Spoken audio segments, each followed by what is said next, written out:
More is so easy, but we'll do like two and change. That means I won't fall asleep so long. Okay. Thank you for that vote of confidence. Appreciate it all the time. Reinforces my image of myself as a great Maggid shiur. Okay, we are on Dr. Dal in the house, and we're talking about the Hadassim, Lulav, and Aravas, but now we're actually going to repeat a sukkah which we haven't seen in quite some time, which we saw in Brachos, which is Haosa Lulav Latzmo 3, 6, 9 lines down. This is actually... Oh, you'll see. Also, Lulav Latzmo, somebody makes Lulav for himself right away. Yerushalmi comes up with this brand new bracha. Yerushalmi is remembered from Brachos, which was over 2 years ago, but if you remember, Yerushalmi is very liberal with brachos. We make them up, and we just, so we're very liberal. So here, there's no exception. Haosa Lulav Latzmo, if you make a Lulav for yourself, I may Baruch Asher Kishem Tzitzav Tzivanu Latzos Lulav. Hey, and I have to stop that. New bracha. Lacher, make a Lulav for somebody else. Last, Baruch Atah Hashem V'chein Melech Lam Asher Kishem Tzitzav Tzivanu Latzos Lulav Lishmo. For him. It's a wonder you don't say his name. You don't say L'Shem Yaakov.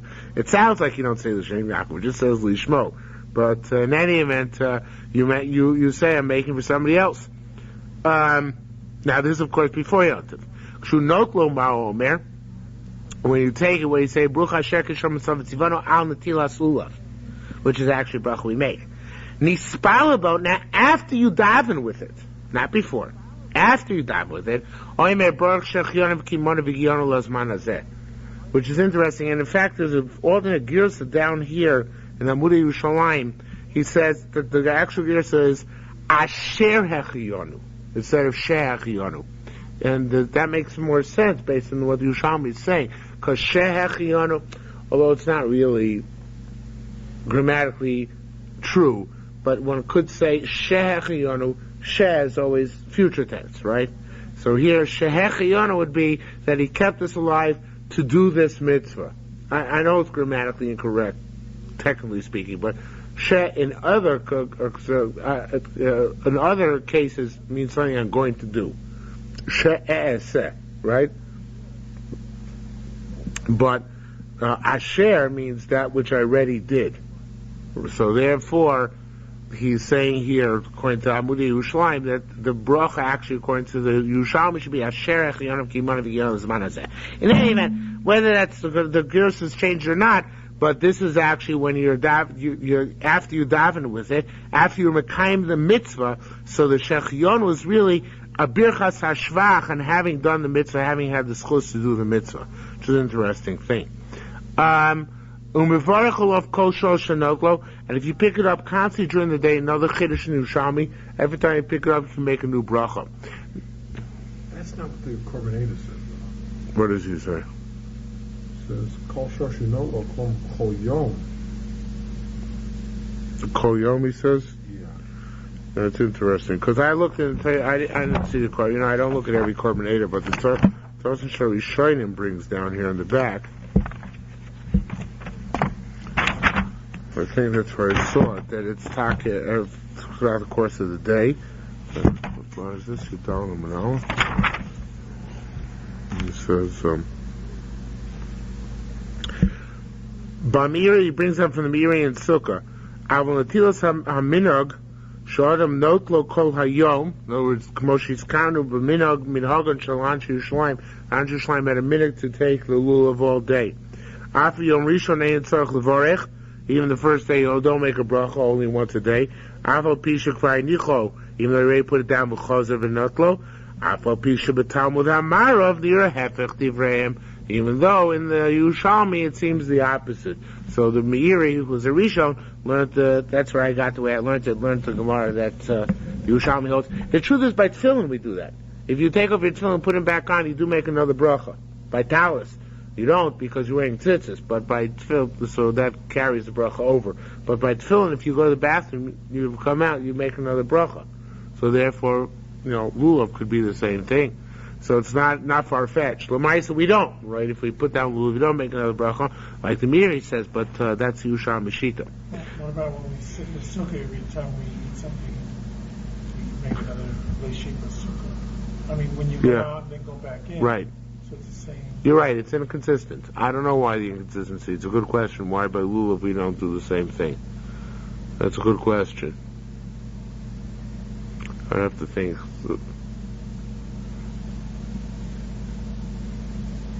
Why the talk of the difference?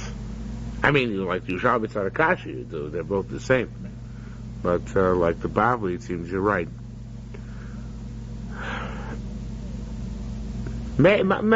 I would say off the cuff, that it's by lulav taka, the Bavli holds it's not a mitzvah all the time. That Anshe Yerushalayim who took the lulav wherever they went, that's a nice minhag, but it's not taka a new mitzvah. Once a day. Right. But right, by Sukkah, Teshu came to Duro, every time you're sitting there, it's a continuing, ongoing mitzvah, but by Lulav, the Bavli must hold it's once a day, and that's it. Came with the Agbe Nafik based language the Bavli uses. Once you trick it up, it's in, there's no, like, it's not like Pesach, called Marble Saper, Reizim Meshubach, right? Don't say called Marble Lita Lulav, Reizim Meshubach. So therefore, maybe by Lulav, the Bavli holds it's different. There could be a basic Machlokes in Yerushalmi and Bavli. That's the nature of Netilas Lulav. I don't know. Interesting question. Yeah. I would say, it sounds from the Bible it's one-time mitzvah, and anything else is just, everything else is just like a hitter or a minhag. It's not an absolute mitzvah.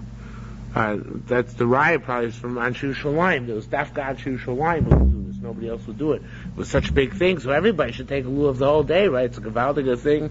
It's not so difficult, so obviously that's not the case. Okay. Says more, another difference. Ketzim Baruchim Ner Chanukah. How you make a bracha Ner Chanukah? Rav Omar Baruch Hashem Gishom Mitzvah Mitzvah Al Mitzvahs Hadlokas Ner Chanukah. We don't make the bracha that way. How do we make the bracha? Lahadlik Ner Shel Chanukah, right?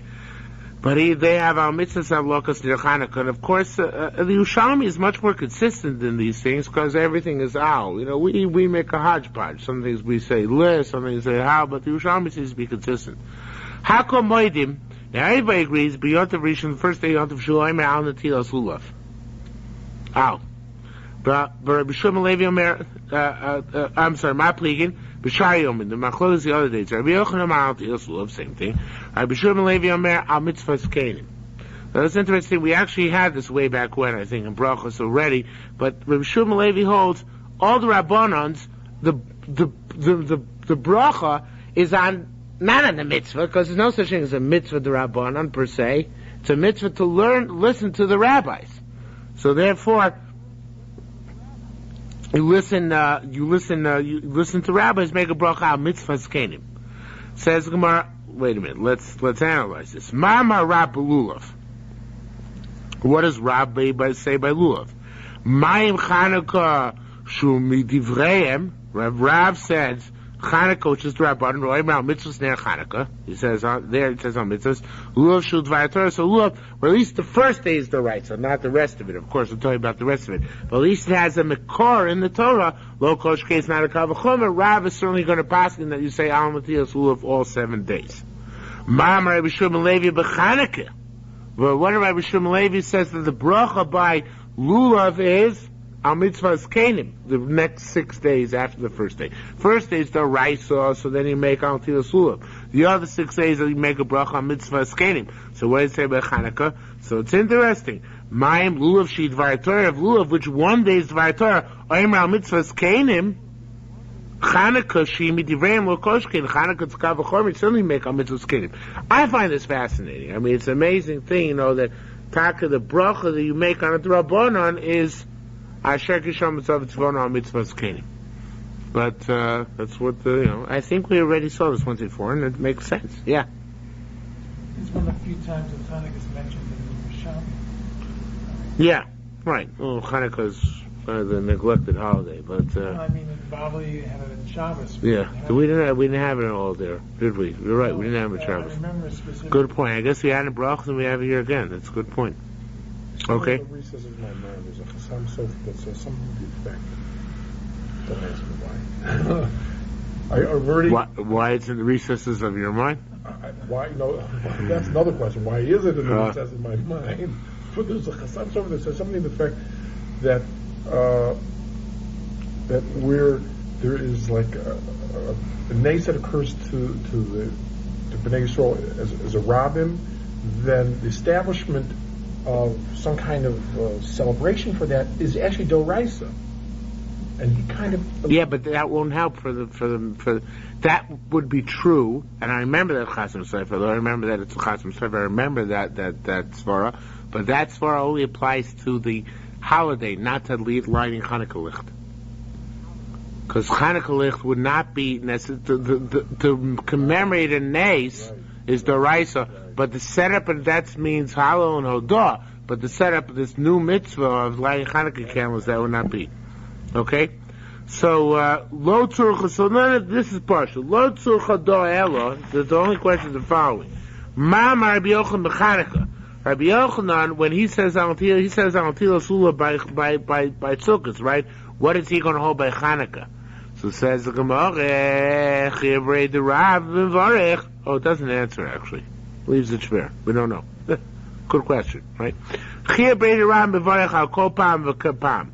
Chia Brei Rab made a bracha each and every day. Now here, this is where like the Korban said before. He says here, and here I think it's correct. He made a bracha every day. Rav Huna lo mevarich ela pa'amachas v'vad. He only made the bracha the first day. That's it. When it was the doraisa, not the rest of the days. And Rav Huna, interesting, the Gemara will say presently, since Rav Huna held that b'shita, that there's no such thing as a bracha on a d'Rabbanan. No such thing. And Rabbi Chuna b'Shem Rav Yosef, I wonder if this, I was just thinking the other day, we never see Rav Yosef in the Yerushalmi, but here he is. I wonder if that works out, Taka, that it's the same Rav Yosef we have in the Bavli. Who was Rav Yosef at Talmud of? Do you remember? He was a contemporary of Rabbos. Rabba was the Sinai, Rav Yosef was Sinai, Rabba was the Oker Horim. And Rabbah doesn't appear in the Yerushalmi. So I'm wondering if this is actually our Rav Yosef from the Bavli. I'm not sure. If he was Rav's Talmud, it's possible. I don't remember if he was Rav's Talmud or not. I think he was. I think in the Moedim Sota where it says, I think there it says, where Rav died, every one of his Talmudim says, I took one of his midos. Say, don't, Lotitne me, I think it's Rav Yosef said, Lotisne Mesa Nova, don't say humiliated died with Rav because I'm still around. You know that famous thing that Rav Yosef said? I think it was Takahim who said it. So there you could have made into the Yerushalmi because as Rav's Talmud, he would have been a younger Amora at the time that the Yerushalmi was being written. So it's possible. Okay, but this is the first time I ever noticed Rav Yosef appear in the Yerushalmi. Bai, Rava, the big guns in the Bible, they're not in the Yerushalmi. So, but it's interesting Rav Yosef is here. Okay, Rav Yosef says, time of the Rav Chuna, Rav Chuna Shem Rav Yosef, time of the Rav Chuna, now obviously this is Rabbi Chuna, B'Shem Rav Yosef says, time of the Rav Chuna, because Rav Chuna is earlier, and Rabbi Chuna is later, and Rabbi Chuna is saying name Rav Yosef, the reason of Rav Chuna is the Mai Midivreim, V'Sharko Yom Midivreim. The Mai is Rabban, and all of them it says the Rabban. Mad Mai Evarach, when we set aside Shulchan Mai from the Mai, we don't make a brach on it, right? So Avshar Kol Yom Meim Evarach Malem. Other days you don't make a brach on either. Now Yesh L'Chalik, obviously, you can say the Mai is only Mitara Suffolk. So Rabban required it, but it's only Mitara Suffolk, and therefore there are loopholes. For example, a poor person can eat the Mai, a soldier can eat the Mai. So the Mai has loopholes in it. So therefore it's possible the Mai is different. But Rab Chuna said no. If you don't make a bracha on the Mai and setting aside Meiser for the Mai, there's no reason to make a bracha on any D'Rabbanan. That's it. No brachas on D'Rabbanans, period. Okay? Interesting perspective. Halachei. Esrog HaGazel, a stolen Esrog, Vayavish, a dry Esrog parcel. It's no good. Shal Shera, V'shal Nidachas parcel. Shal Orla, if it's from the first 3 years, it's parcel. Shal Truma Tmei, if it comes from Truma Tmei, it's possible because it has to be something which you're allowed to eat, and Truma Tmei you're not allowed to eat. Shel Tahara Lo Yito, if it's from Truma Tahara, you shouldn't use it because you're causing a loss to Truma, by handling it for 7 days straight. However, V'im not al kosher, if you used it, it's kosher. Shel Demai, now Demai, of course, is muta d'oraisa, but also the Rabbanon. So B'shamay Posu, B'shamay says you can't eat it, because the Rabbanon, it's possible. B'sul Machshirin, and the Bible says the reason why B'sul's Machshir is because it's a migo. Migo, that you could be mafkir or your property, and then you'd be an ani, you'd be allowed to eat the mais, so therefore you're allowed to use it for your esrog. V'shel meiser sheni b'Yerushalayim lo yito.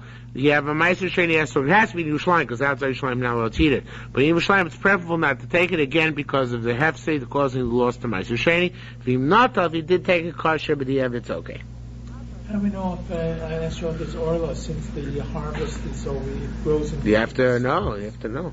So then maybe in the same tree you may have some orla and some that are That's not. right. You have to wait till there's no suffix anymore. This is a problem, when they started growing the esrogim in America. So, have to wait 3 years in order to, that's what it is. You have to definitely wait. Okay? You can now buy them, I don't know where you buy them, but there are American-grown esrogim. Really? They're grown in Arizona and Texas, I think. But there are such things. Okay?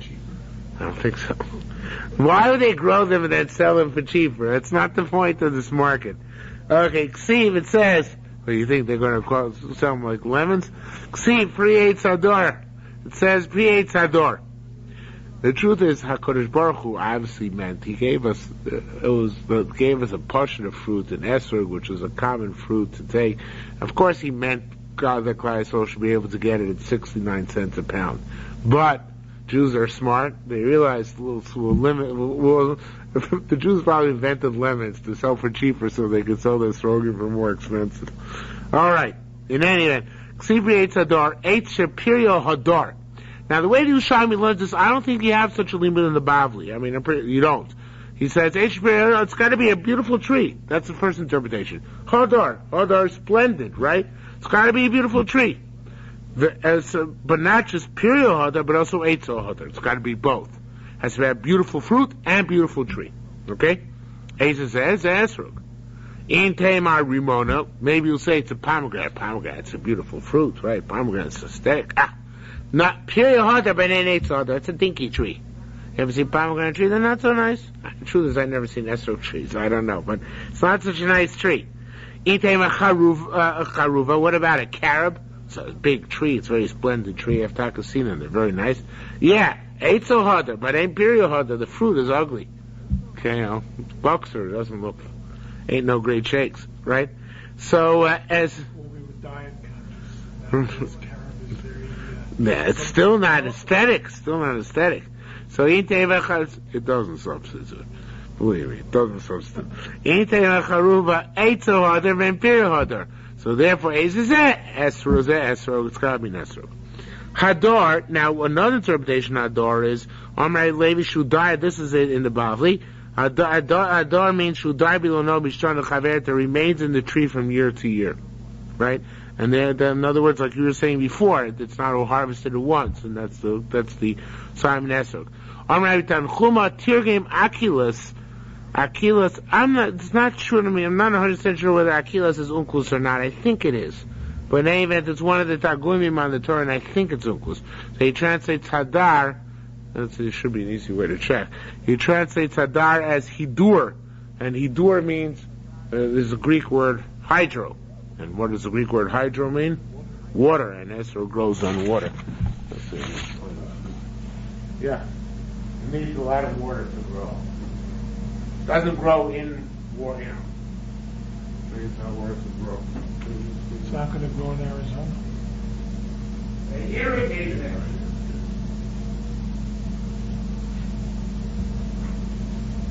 I think all citrus foods require a hot, humid climate. It's not just an esrog. Oranges, all those kinds of stuff. Yeah, like Florida and California. Florida and California, yes. So that's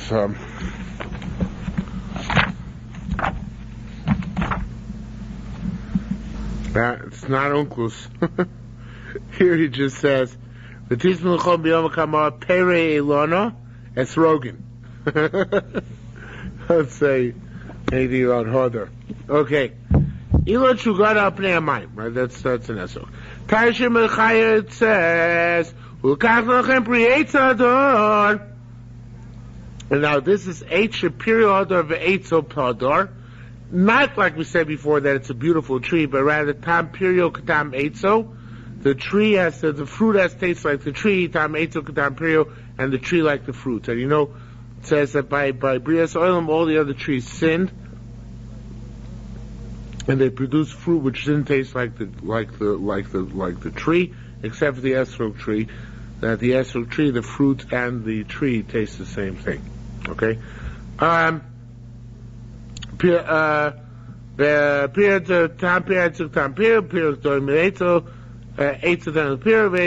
esrog. Rabbi Yaakov Drumia, boy, he asked Masnisin, the Mishnah. Now it's not our Mishnah. It's a Mishnah Erevin, which says that you cannot use demai to make. You can use demai, to make an eruv. You can use demai to make an eruv. It's talking about eruv tchumen, I think. But name and one of the erevin there, you're allowed to use demai. Maybe it's even eruv chatzeros. I don't remember. But one of them erevin you can use demai. So it says Masnisin local Beishamai. It's obviously not local Beishamai. That here we learned in our Mishnah. Shel demai Beishamai posim Beisil machshirin. Shel ma'aser shei Yerushalmi lo yitov v'inata kosher. So obviously our Mishnah indicates that demai is not edible, and therefore you wouldn't be able, according to Beishamai, to use it to make an eruv. Okay.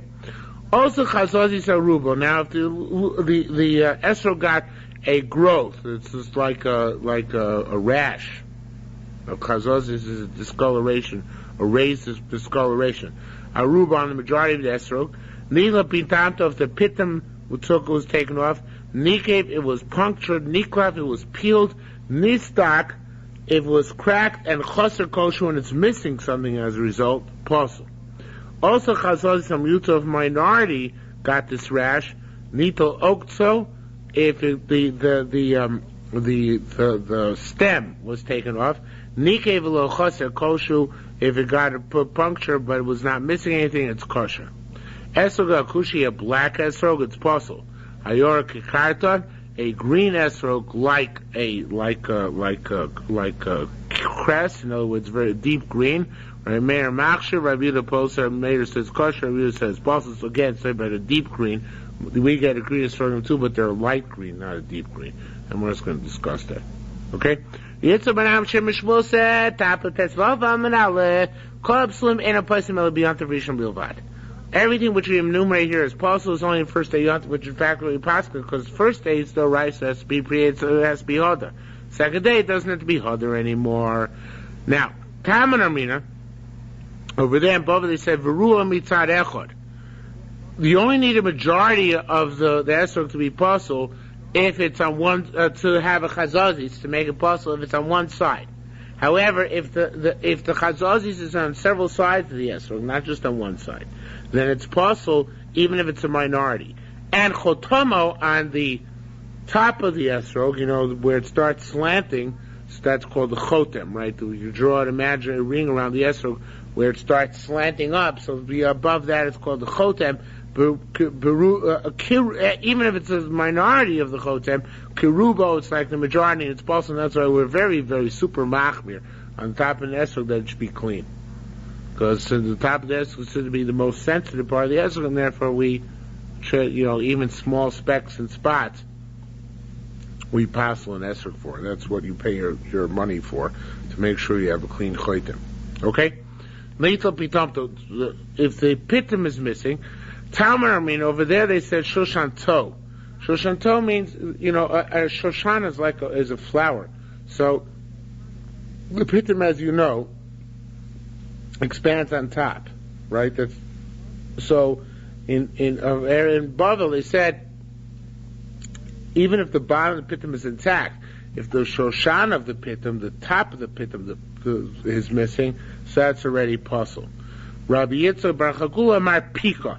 Yitzhak Bar Chakula said, no, it's only part of the actual chotem is missing as well. In other words, if the esrog gets sliced off lower down, so you're actually missing not just the pitum, but you're missing part of the peel. The peel actually extends up onto the pitum, if you've ever noticed that. You ever noticed that? That the peel actually extends up the pitum. The pitum is not just a plain stem. It comes from within the fruit. So therefore, if you say that actually the pitum is cut, it only passes if the pitum is cut below the shoshana into the place where it actually signifies the fruit itself. Okay? Nikev lo pilish bifnim kosher. Now, if it got a hole, but the hole did not go all the way through, it's kosher. Now, Bo Pishrisni means really that even if it did go inside, but it's not, it's nothing missing, it's kosher as well. Like we learned over here, Nito Okso, if it's missing its stem, Nikev lo kosher kosher, or it has a hole and it's not missing anything, it's kosher. Esrog Akushi Posel. Now, an Esrog Akushi is Posel, but there's an interesting halacha. Dr. Spadell, behave. Esrog Akushi Posel, a black esrog is Posel. Habami the Kush, but that's only a black esrog which comes from a white country.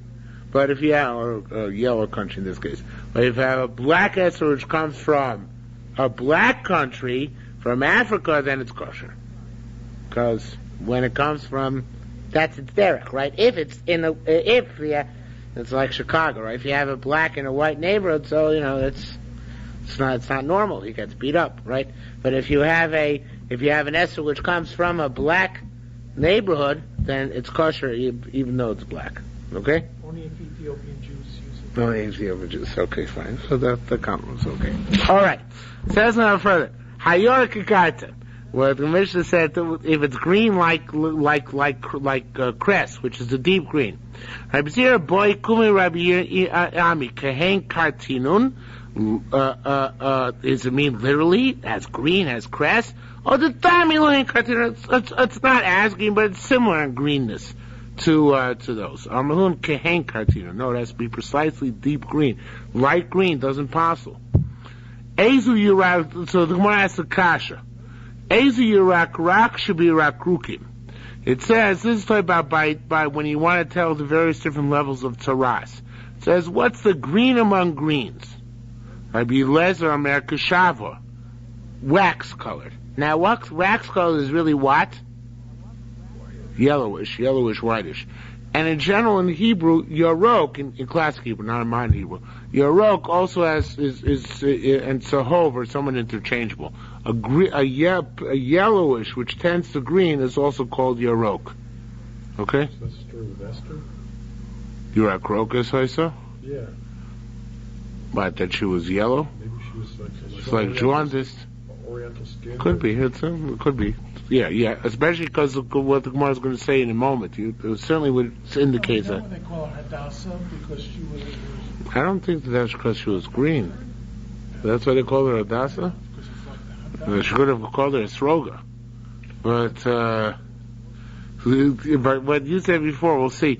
Lezer Mekashava, Kishoshanas HaKarmel, like a certain flower which goes in the Carmel. Sumchus Amarki Kanfei Tavas, it's like the wings of a parakeet, or I forget which one. Not a parakeet, a peacock. A peacock. Peacock has green wings. So, yeah, but this is talking about the green ones. I think it's a peacock. I don't know, parrot, parakeet, peacock, whatever it is, one of these birds. So in any event, so he says that one of the birds starts with a P. So, Ezu Adam Dam, this is continuing this price, it says, Ezu Adam Dam Shabadumim, what's Adam Dam? Which is also the color mentioned for Tzaras in the Torah. Zel, which should be Zahoris, Hamuka. Very deep red, Zahoris with Lashon shows Zahoris, they put on the soil azazel, the red thread, that's called Zahoris, so that's Zahoris. And anyway, here it seems that green doesn't mean deep green, it means any green, even yellowish green. So by nega it says Yirak, and that's really what you were saying before, but it's Yirak Rokas. So in fact, Yarok means green. Yirak means not so green. It means like yellowish green. So in Echanami, there's a difference between green, and our Mishnah Apostle is a green esrog, mamish green. Yirak is a yellowish esrog, and the truth is all esrogim are Yirak rakim. At least by they usually start off that way. So that's okay. It's only Yarok which is possible. And in the spectrum of color, green is right next to yellow. Is it right next to it? Makes sense if it is. Yeah, because it seems that it's interchangeable. Okay, what comes after green on the other side, though? Is it blue? What? It's red on one end and blue on the other. And in between is yellow and green. Yellow and green, because sometimes blue and green are also interchangeable in Chazal. So it makes sense that would be yellow, green, blue. Okay? Shiur esrog. Shiur.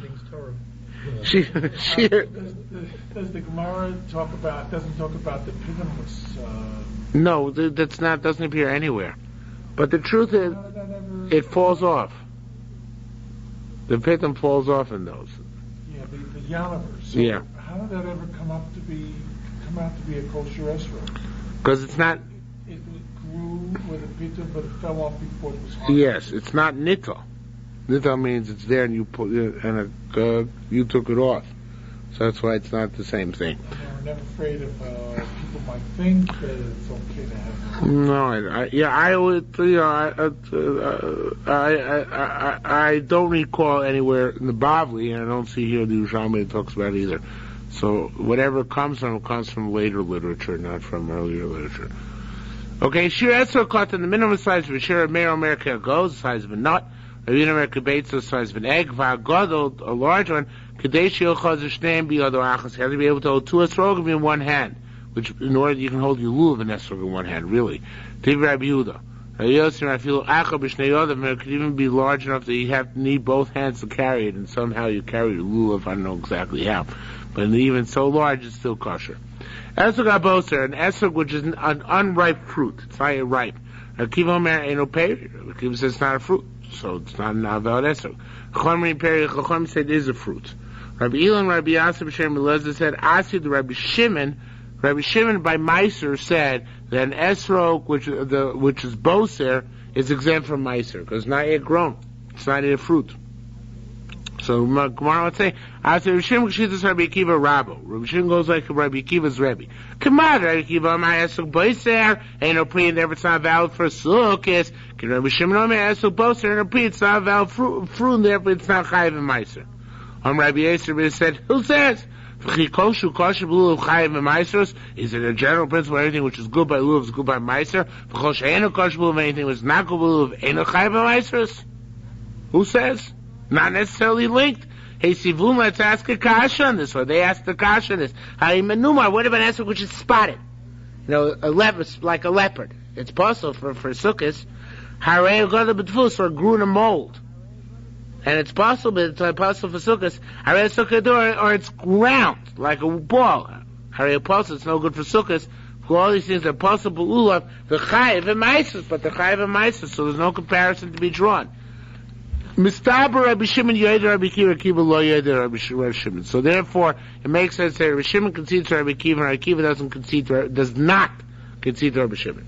Rabbi Shimon yoyed Rabbi Kiva Shimon will concede to Rabbi Akiva dichsiv. It says pri. It says by esrog on sukkah, it's got to be a pri. Ain't no pri. If it's boser, it's not pri.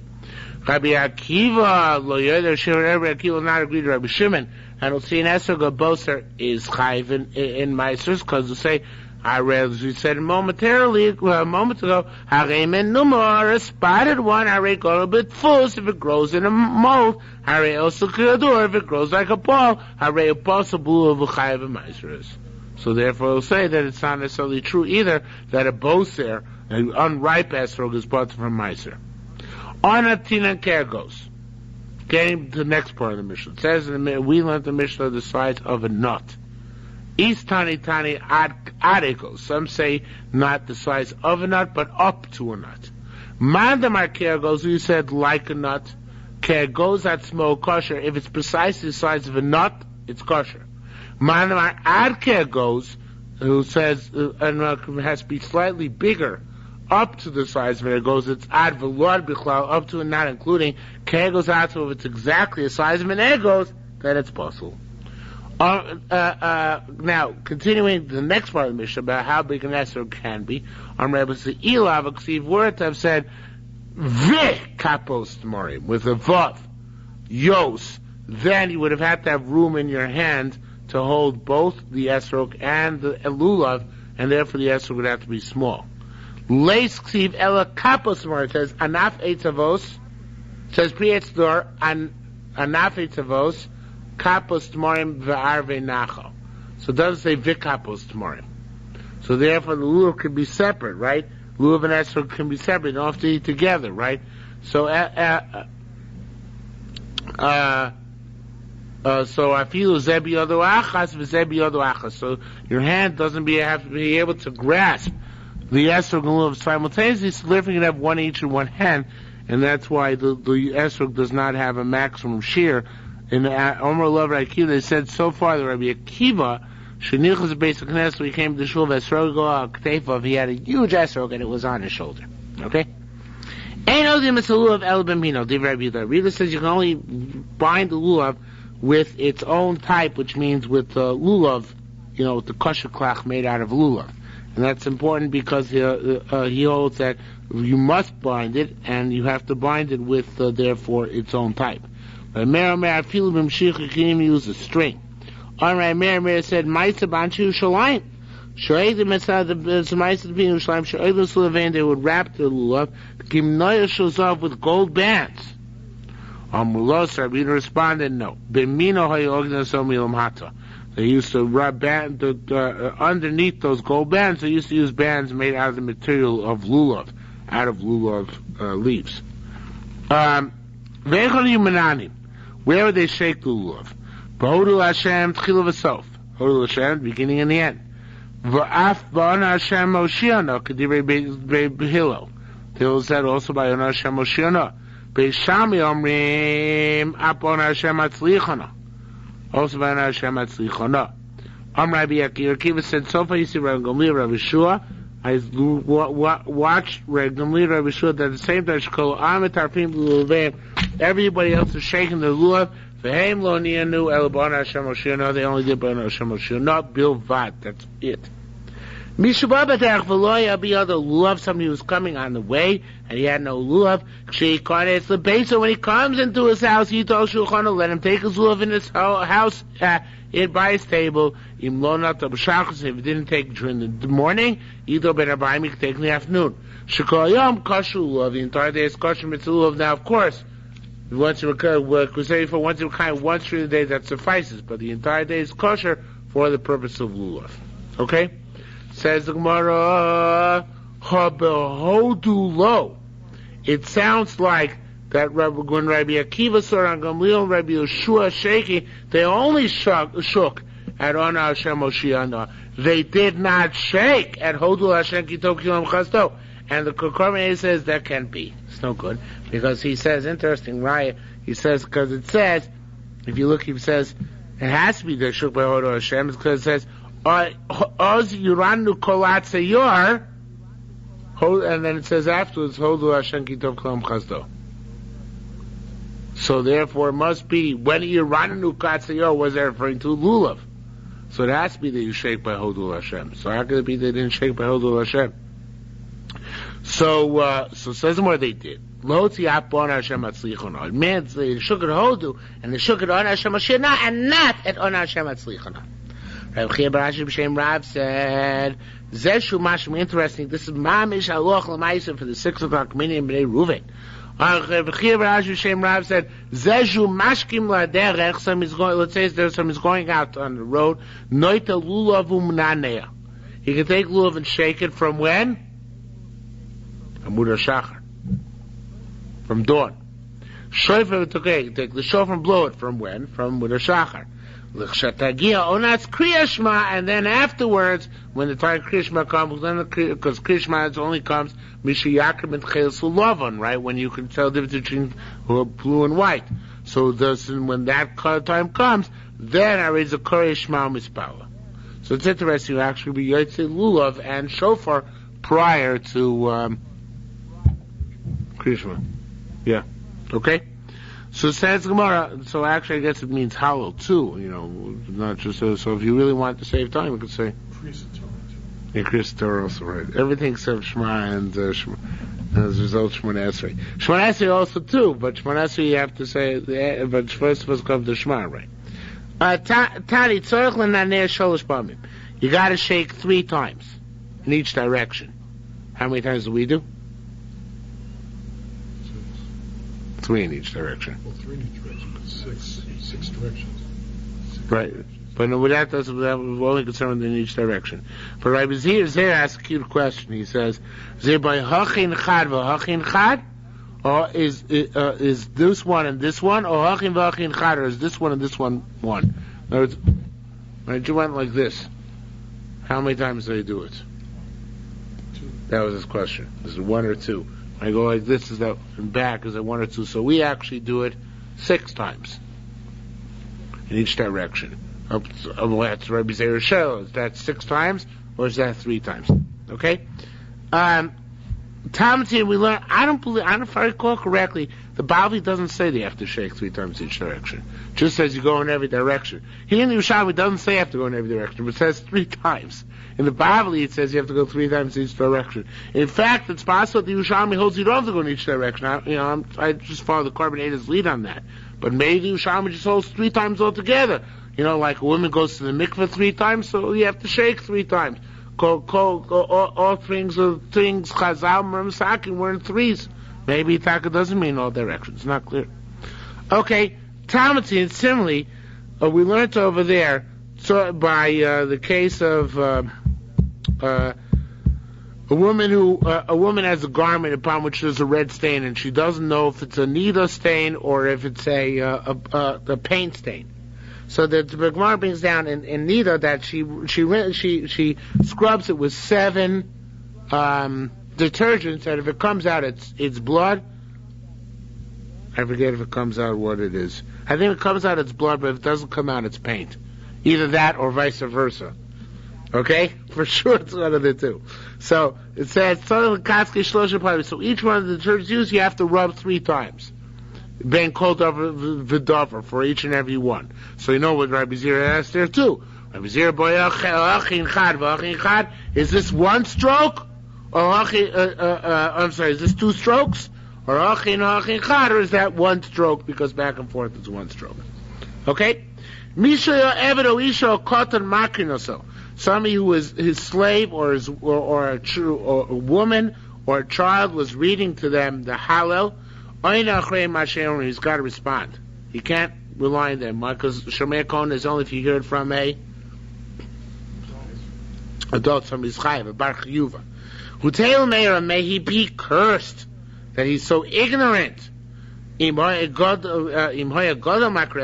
if an adult was reading to him, he doesn't have to actually repeat. Mashen only just says haluka, which is the equivalent of amen when it comes to the paragraphs in Hallel. Okay? Says Gemara Tani, we learned the Brisa. Avol Omer, indeed they said, Isha mivarechos to bailo, a woman can make a bracha for her husband. Now, this is Birkas Hamazon, and she's chayev, right?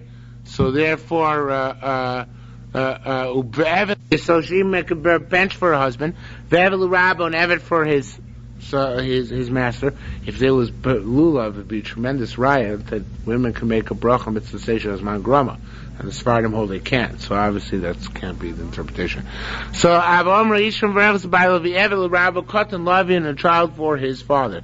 Nicha Ishim Verevus Bailo. I understand a slave can make a woman can make a bracha for her husband, and an Evel Rabba slave for his master because they're chayiv. This is going to be that they're chayiv because of Moshe. However, Katan Laviv, a child for his father, located Rabbi Yaakov, Shem Rabbi Yossi ben Nohoroi, the Rabbi Yaakov said, name Rabbi Yossi ben Nohoroi, Kol Shomer B'Katan K'nei L'Chancho. All that they said that a cotton has to bench is only for educational purposes. He's not really chayiv, so therefore how can he be moti his parent? So Tipot there explained that the next word amen is a major typo.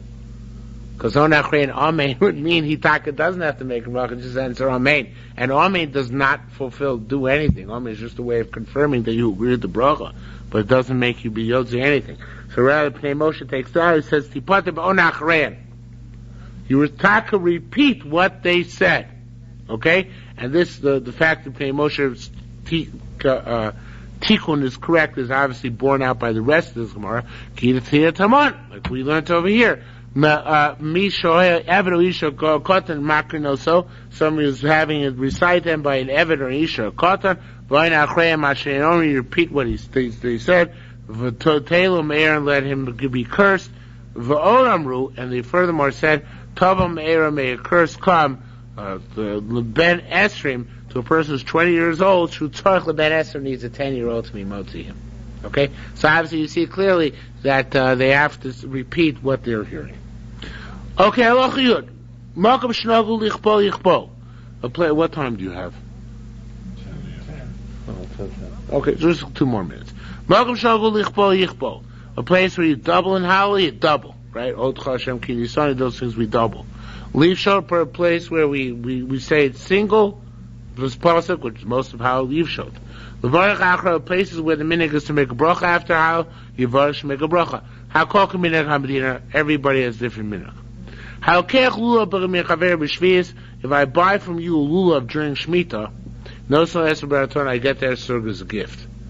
Where our custom is to pay for the box, but if you get the esrog as a gift, why she'er shali kach likho b'shvius not allowed to buy an esrog during Shemitah? That's the prohibition, the isser of doing schoira, of doing trade with Shemitah fruit. Rabbi Shmuel had a machlokas. Chadamar hallelujah. It's one word. V'chol hallelujah. It's 2 words. We had this machlokas already once. Ma'adamar hallelujah nechlak. Can be divided up, written on 2 separate lines. Ve'eno nimchak, but you can't erase it. Obviously, why? Because it's Shem Hashem. Ma'adamar hallelujah nimchak, it can be erased, but because not Shem Hashem. Ve'eno nechlak, but it can't be put on 2 lines because it's 1 word. V'loyati manamarda. We didn't know who said what. B'madamar Rav, and that which Rav said.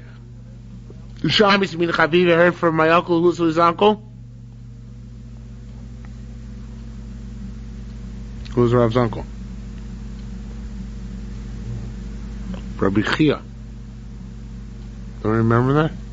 Who's uncle from both his father and his mother's side. Because his father and mother were from 2 different parents. So they married each other from 2 different marriages. In any event, for whatever, I forget, this is quite complex, but Rabbi Chia was his uncle on both sides. He was half brother to both his mother and father. So, Mimad Rav Shais Chavivi, I heard from Uncle Yitin Li Adam Sefer Tilim Shel Rabbi Meir. If somebody gives you the Sefer Tilim Rabbi Meir, Ani Moichik Ani, it's called Luka Shabo. I'm willing to erase all the words how Luka it says in there. I mean, he didn't have to, right? But he could. It says I'm willing to do it, right? So that clearly indicates that what? That Duama hallelujah, that he holds that it's 1 word, that's not Kodesh, and therefore he would be allowed to erase it. The rabbis argue on both these things. Rabbi Simon b'shem Yerushalmi Levi, Simon said name Yerushalmi Levi. Ba'asar l'shon shel shevach nemer Sefer Tilim is written with 10 languages of praise of God. Be shiur is Ashrei. Nitzuach, that's Namatzeach. B'nigun, b'nginos, b'shir, b'mizmor, b'haskel. Haskel's an intelligent song. Rina, Toda, Tefillah, Bracha. Those are all the shriners of praise which are used to praise God in Sefer Tilim. And the best of them all, hallelujah. Why? Sha'ashem ve'ashevach klulim bo. You have both the name of God and the praise of God in it. So they actually learn it's 1 word, right? But it's 1 word which is comprised of a contraction of hallelujah and ka. That's why so they cover both bases. So why can't you erase it? I mean, why can you erase it? You can't, according to him. Oh, you can't. You can't, according to everybody, you can't erase it. That's right, because it's actually has mixed in the Shem Hashem. It's not like Yehuda. Yehuda also has Yud Kei Vav Kei, but it's not meant to, at that point, be, you could erase it, but this is not, this is actually Shem Hashem. I think we'll stop here because this is as far as I prepared. And, well, it sounds like a good place to stop. Before anybody's supposed to fall asleep.